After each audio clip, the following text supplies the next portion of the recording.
એના મગજ ઉપર એવા વિચારો આપવામાં આવે છે, સતત એની વસ્તુ દેખાડવામાં આવે છે, એની બિલીફ સિસ્ટમને ચેન્જ કરી નાખવામાં આવે છે, એના બિલીફ સિસ્ટમમાં પોઝિટિવ ઇફેક્ટ આપવામાં આવે છે કે એના કારણે એક લેવલ સેટ કરી લે છે. કોઈ પણ ભવ્ય સફળતા હોય એની શરૂઆતમાં શ્રેષ્ઠ વિચારો. ઘણી બધી વખત આપણે ઘણી બધી વાત કરતા હોય પણ યોગ્ય વ્યક્તિના મોઢામાંથી એ વાત સાંભળવા મળે તો એ ગીતા બને. ગીતા શું કામ બની?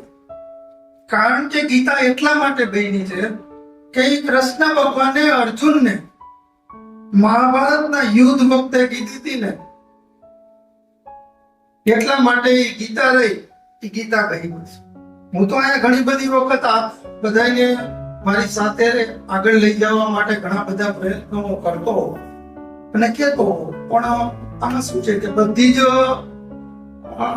આપણે ક્લાસરૂમમાં બધા છોકરાઓને સરખું શીખડાવતા હોય છે, પરંતુ એમાં ઘણા બધા વિદ્યાર્થીઓ એક શ્રદ્ધાથી, એક વિશ્વાસથી આપણને એક સ્થાન આપી અને આપણી પાસે શીખતા હોય, અને એ શીખતા હોય એટલે એને પરિણામ મળતું હોય. પોઝિટિવિટી સાથે, ઓનેસ્ટી સાથે એ ક્લાસરૂમમાં બેસતા હોય અને એને એની બિલીફ સિસ્ટમ હોય કે મારા સર બોલે એટલે ભગવાન બોલ્યા, મારા ટીચર બોલ્યા એટલે ભગવાન બોલ્યા.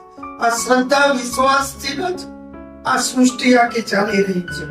પરિણામ જે કાંઈ મળે છે એ પરિણામ પાછળ માણસનું થિંકિંગ બહુ ઇમ્પોર્ટન્ટ ચીજ છે. આપણને કોઈ એવું કીધું કે મંદિરમાં ચપ્પલ પહેરીને નહીં જવાનું? નથી કીધું નથી.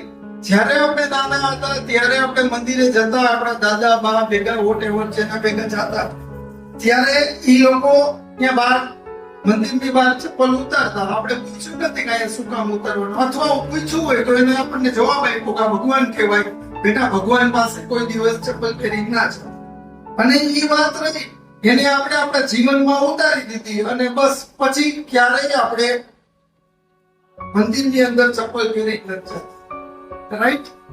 આ બધી શ્રદ્ધાના વિષયો છે. જે રસ્તા ઉપર જે માણસ ચાલ્યો હોય અને એ રસ્તાના એને અનુભવ હોય અને એ અનુભવને કોઈ વ્યક્તિ શેર કરે એટલે અમુક વ્યક્તિ એને ગીતાના શબ્દો સમજી અને એના જીવનમાં ઉતારી લે, અને અમુક વ્યક્તિ હોય એ માત્ર ને માત્ર એને એક વાક્ય સમજી અને છોડી દે. જે માણસ જે વિચારે અને જેટલું મહત્વ આપે એટલું એને પરિણામ મળે. આ સોચ સાથે 2001માં શરૂ થયેલી આ સંસ્થા છે. ઘણા બધા ઉતાર ચઢાવ મેં જોયા છે, ઘણી બધી ચેલેન્જીસ સામે હું જજુમો છું. અત્યારે પણ ઘણી બધી ચેલેન્જીસ ફેસ કરી રહ્યા છીએ, પણ મારા મનની અંદર મેં એક મહાભારતમાંથી વાંચેલું સાંભળેલું એક વાક્ય છે, કુછ પા લેના જીત નહીં, कुछ खो देना हार नहीं, केवल समय का प्रभाव है, परिवर्तन ही समय का स्वभाव है. પરિવર્તન લઈ આવવા માટે કંઈક શીખવું પડે, કંઈક વિચારવું પડે, કંઈક એવા કર્મ કરવા પડે. રાઈટ? તો ઘણા બધા વ્યક્તિઓ બહુ બેસ્ટ ટી બનાવતા હોય આમાંથી, અને એ જ મટીરિયલ્સ બધું યુઝ કરતા હોય, પણ કોઈ વ્યક્તિ એવી ટી ના બનાવી શકતા હોય. રીઝન શું?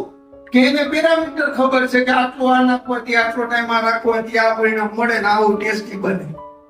એમ અહીંયા જે કોઈ વ્યક્તિઓ અહીંયા આવ્યા છે એ વ્યક્તિઓ પાસે નોલેજ તો છે, પણ નોલેજની સાથે સાથે એના જીવનની અંદર જે ચેલેન્જીસ, જે ટાસ્ક, એની સામે જે એક્શન લીધા છે એ એક્શન એના પરિણામને વધુ અસરકારક બનાવે છે. આમાં એવા વ્યક્તિઓ બેઠા છે કે અમે બધા સાથે ટ્યુશન કરતા, રાઈટ? એ ત્યારે ટ્યુશન કરતા, અમે ટ્યુશન કરતા, પણ એ ટ્યુશનનું પરિણામ દરેક વ્યક્તિની સોચ પ્રમાણે પડે. મારી સોચ એ હતી કે ભાઈ મારે કંઈક કરવું છે.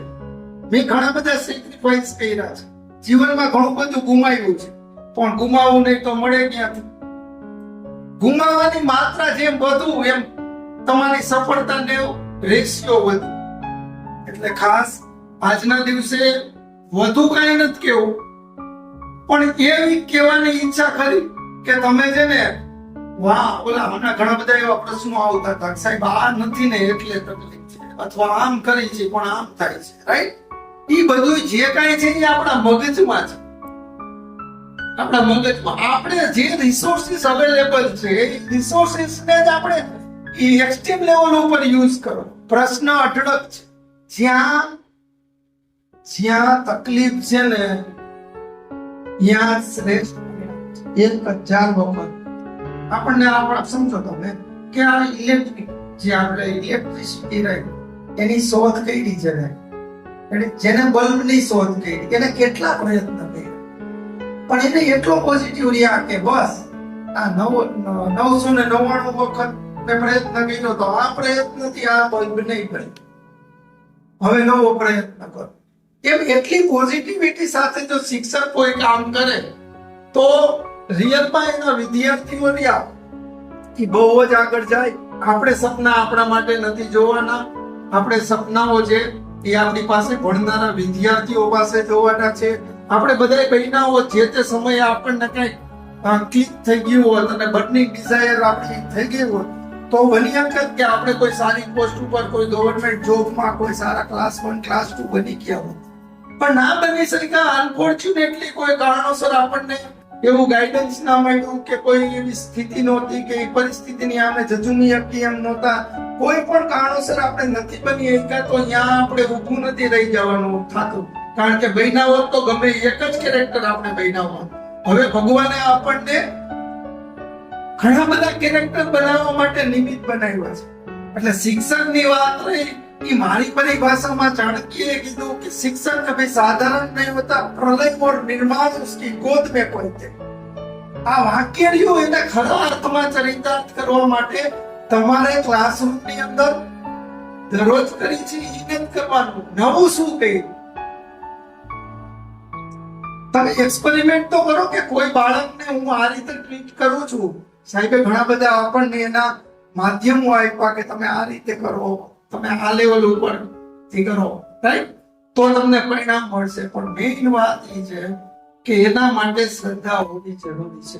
અને ખુદને હોય મને એટલી ખબર પડે છે કે આ દુનિયામાં એવા કોઈ વ્યક્તિનો વિશ્વાસઘાત નથી કરતો જેના ખુદ ઉપર વિશ્વાસ ન હોય. મારો વિશ્વાસઘાત શું કામ કરે? કારણ કે મને મારા ઉપર વિશ્વાસ છે. સમજો, જે માણસને પોતાના ખુદ ઉપર વિશ્વાસ હોય એનો ગામ વિશ્વાસ કરે. એટલે ખાસ આજના દિવસે હું એમ કહું છું કે ભાઈ તળાવ એક જ હોય, તળાવ એક જ હોય. ઈ તળાવની અંદર બગલો માછલી ગોતતો અને હંસ મોતી ગોતતો. ફરક આટલો છે. સ્કૂલ આ જ છે. આમાંથી ઘણા બધા વ્યક્તિઓ ઘણી બધી એક પોસ્ટ ઉપર જશે. કેટલાય મારા નાના એવા સેલરીના પેકેજની અંદર મારી સ્કૂલની અંદર જોઈન્ટ થયા હતા. તમારી સાક્ષી એ વ્યક્તિઓને 10મા વર્ષે એવું પરિણામ મળ્યું છે કે એ મારી બાજુમાં બેસી શકે, એને પ્રોફિટ અને લોસ આને મતલબ હોય ઇન્સ્ટિટ્યૂટના. આ બધી ઓપોર્ચ્યુનિટીઝ છે ને એ દરેક વ્યક્તિ પાસે હોય. એ ઓપોર્ચ્યુનિટીને તમે ક્યાં લેવલથી લ્યો છો ને એ બહુ જીવનમાં ઇમ્પોર્ટન્ટ છે. હવે મને જ આ પગ નહોતો એ જે તે સમયે મેં એવું વિચાર્યું હતું કે મારે પગ નથી એટલે તકલીફ છે, હું કઈ ન કરી શકું. તો જે 2500 રૂપિયામાં નોકરી ગોતવા વાળો વ્યક્તિ આજ આટલા બધા વ્યક્તિઓને જોબ આપી શકે. એટલે ખાસ કહું છું કે ટીચર એ માનસિક સમૃદ્ધ હોવો જોઈએ.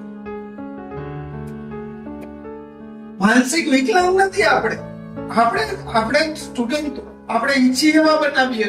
શું કામ ન બને? હું તો ક્યારેક એ વિચારતો કે ભાઈ આ ઘણી બધી વખત તો આ ટેરરિસ્ટ બને છે તો એ બને છે કેવી રીતે બને છે, એના ઉપર શું એવી પ્રોસેસ કરવામાં આવે કે એ ટેરરિસ્ટ બની જાય, જીવ દેવા માટે રેડી થઈ જાય? શું એને ઇન્જેક્શન આપતા હશે ટેરરિસ્ટના? નહીં.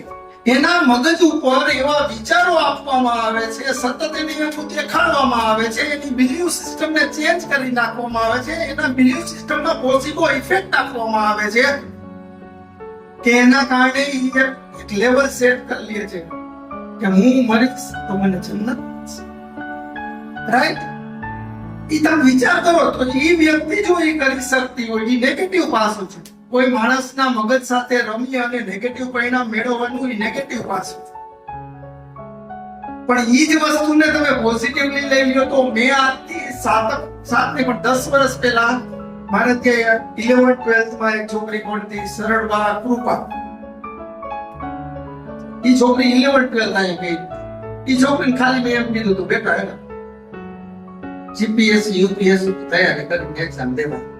હમણાં 10 દિવસ પહેલા મને એને ક્લાસ 3 માં પડ્યું પોસ્ટિંગ, મને લેટર મળ્યું. સર તમે ખાલી એમ કીધું હતું કે બેટા આ કરાય, એ મેં મગજમાં ફિટ કરી લીધું ને બની ગયું. તમે સમજો, ખાલી એક વિચાર આપણે એને આપી દીધો કે બેટા તારે આ બનાવ્યો, તારામાં એ પોટેન્શિયલ છે. હવે તી પછી કીધા પછી તો હું ભૂલી ગયો તો મેં આ ના કીધું, પણ એને યાદ રહી ગયું. તો જ્યારે એને કોલ લેટર આવ્યો ત્યારે એને પહેલો લેટર મને ફોરવર્ડ કર્યું કે સાહેબ હું બની ગઈ અને હું તમારે ત્યાં કોલેજે આવીશ એક દિવસ તમને મળવા માટે. એટલે ખાસ કહું છું, આપણું જે ફિલ્ડ છે એજ્યુકેશન છે, આ ફિલ્ડની આનું રિટર્ન છે ને અનેક ગણું છે, અનેક ગણું. આનું મૂલ્ય આંકી ન શકાય. આનું મૂલ્ય નક્કી જ ન થાય કે આનું મૂલ્ય આ છે. આનું મૂલ્ય કોઈ ચૂકવી જ ન હોય. આમાં આ દુઆ સાથેનું ક્ષેત્ર છે.